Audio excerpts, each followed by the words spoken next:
మహర్షుల తాళపత్ర గ్రంథాలలో దాగి ఉన్న శాస్త్రీయ నిత్య జీవన వికాస రహస్యాలు.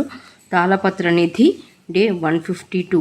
అలిగి అత్తవారింటికి, చెడి చెల్లెలు ఇంటికి వెళ్ళకూడదని ఎందుకు అంటారు?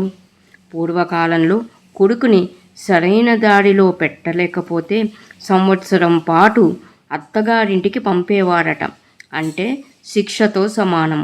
మహాభారతంలో ధృతరాష్ట్రుడు తన బావమరిది శకునిని హస్తినలో ఉంచుకోవటం వలన ఎంత అనర్థం జరిగిందో తెలియనిది కాదు. తన వాడి మీద అలిగి అత్తింటికి వెళితే కోల్పోయేది ఆర్థిక స్వేచ్ఛ, సాంఘిక స్వేచ్ఛలతో పాటు మానసిక ఆనందం కూడా.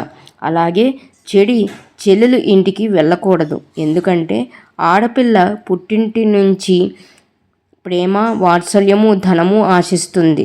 అలాంటి చెల్లి ఇంటికి వెళ్ళి ఆమె నుంచి ఆశించటం వలన చులకనవుతాడు. కానీ వాస్తవానికి చులకనయ్యేది మనమే కాదు, అత్తింటి చెల్లి కూడా. అందుకే చెడి చెల్లెలింటికి వెళ్ళకూడదని అంటారు పెద్దలు.